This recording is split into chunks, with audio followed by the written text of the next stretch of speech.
जरांगे यांचं आंदोलन बेकायदेशीर आहे अशी याचिका मुंबई हायकोर्टामध्ये दाखल करण्यात आलेली आहे आणि आंदोलनामुळे सर्वसामान्यांना त्रास का अशा प्रश्न विचारून या याचिकेमध्ये उल्लेख करण्यात आलेला आहे।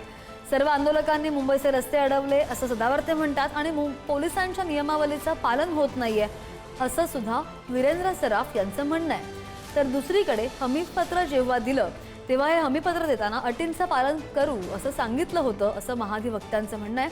मात्र आता अटींचं उल्लंघन होतंय असंही महाधिवक्ते म्हणतात। गाड्या रोखल्या जात आहेत, रस्ते अडवले जात आहेत।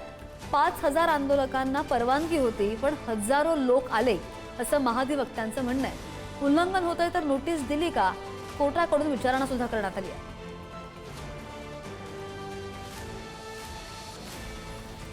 महत्त्वाची आणि मोठी अपडेट आणि आता मुंबई हायकोर्टामध्ये अशा आशयाची याचिका दाखल करण्यात आलेली आहे। आता यावर काय निर्णय होतो याकडे संपूर्ण महाराष्ट्राचं लक्ष लागलेलं आहे। आंदोलनामुळे सर्वसामान्यांना त्रास का असा उल्लेख या याचिकेमध्ये करण्यात आलेला आहे आणि सगळ्या आंदोलकांनी मुंबईचे रस्ते अडवले अशी टीका सदावर्ते यांनी केलेली आहे।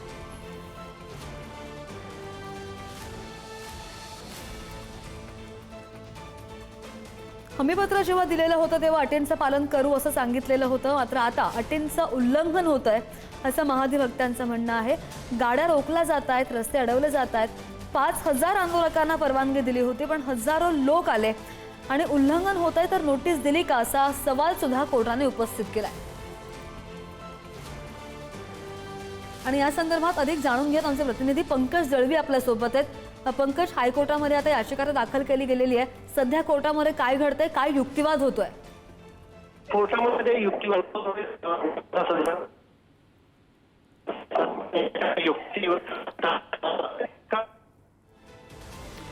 पंकज, आवाज येत नाहीये, पुन्हा एकदा जोडण्याचा प्रयत्न करते। महत्त्वाची आणि मोठी अपडेट आपण सध्या पाहतोय। या 5000 आंदोलकांनाच परवानगी होती पण हजारो लोक आले आणि उल्लंघन जर झालं तर नोटीस दिली का असा सवाल कोर्टाने आता विचारलेला आहे। आणि आपण पहिला जी याचिका दाखल केली गेलेली आहे त्या याचिकेवरून आता सुनावणी होईल आणि या सुनावणीकडे सगळ्यांचं लक्ष असणार आहे। जरांगेंचं आंदोलन बेकायदेशीर आहे अशी याचिका कोर्टामध्ये दाखल करण्यात आलेली आहे। पुन्हा एकदा आमचे प्रतिनिधी पंकज दळवे जोडले गेलेत। पंकज, कोर्टामध्ये दोन्ही बाजूनी युक्तिवाद जो सुरू आहे, या भागामध्ये कोर्ट आहे, या भागामध्ये महाविद्यालय आहे, या भागामध्ये रुग्णालय आहे आणि असा सेन्सिटिव्ह झोन असताना सुद्धा इथे नियमांनी जे आखून दिलेली नियमावली त्याचं उल्लंघन करून जे आहे ते इथे उपोषण सुरू आहे असा युक्तिवाद सदावर्ते आणि महाधिवक्ता यांनी केलेला आहे। न्यायालयामध्ये सर्व प्रकारची कागदपत्र, पोलिसांशी झालेला पत्रव्यवहार, न्यायालयाने दिलेली ऑर्डर, या सगळ्याची कागदपत्र जी आहेत ती कोर्टामध्ये सादर केली। न्यायमूर्तींनी त्याचं पूर्णपणे अभ्यासपूर्ण वाचन जे आहे ते केलेलं आहे आणि दोन्ही बाजूनी आर्ग्युमेंट सुरू आहे। कोर्टानं ज्यांनी याचिका करताना प्रश्न केला की अशा पद्धतीचं उल्लंघन जे आहे ते केलं जात आहे, नियम तोडले जात आहे, तर तुम्ही त्यांना याच्या बाबतीत नोटीस दिली का, हा प्रश्न त्यांनी विचारलेला आहे। काही वेळामध्ये या बाबतीत कोर्टाची काय भूमिका आहे ते स्पष्ट होईल।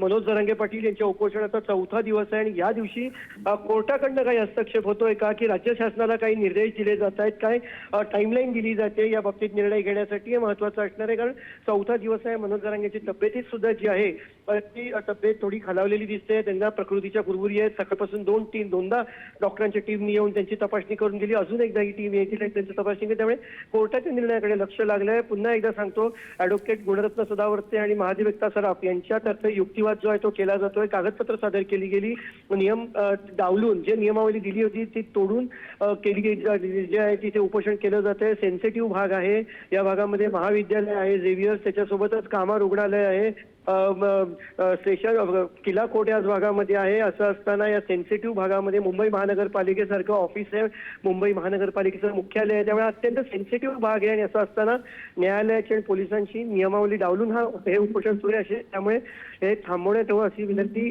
कोर्टाला जी आहे ती त्यांनी केलेली आहे। अगदी बऱ्याच वेळापासून पंकजची सुनावणी सुरू आहे, आपण पाहतोय। कधीपर्यंत ही सुनावणी पूर्ण होऊ शकते? आता दोन्ही बाजूचा युक्तिवाद ऐकला जाईल आणि त्याच्यानंतर या बाबतीतला निर्णय जो आहे तो न्यायालय घेईल।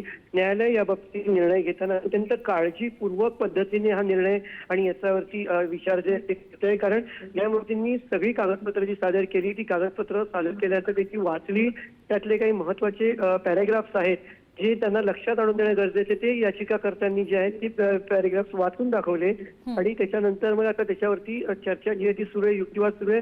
त्यानंतर न्यायालयाची भूमिका न्यायालय या बाबतीत स्पष्ट करेल. अगदी जी सामाजिक संस्था आहे पंकज, जिने याचिका दाखल केलेली आहे, एमी फाउंडेशन, याचिका दाखल केल्यानंतर या संस्थेकडून, सामाजिक संस्थेकडून काही अधिकृत स्टेटमेंट आलंय, स्पष्टीकरण आलंय? या बाबतीत अधिकृत अजून स्टेटमेंट काही आलेलं नाहीये. मात्र कोर्टामध्ये हे उपोषण कसं नियमबाह्य आहे ही यांच्याकडून दाखवला जाण्यास करून सादर केलं जाते. त्या कागदपत्रात स्पष्ट होतं की उपोषण जे आहे ते नियमबाह्य आहे हे प्रूव्ह करण्याचा किंवा हे न्यायालयाच्या निदर्शनास आणण्याचा प्रयत्न करत आहेत.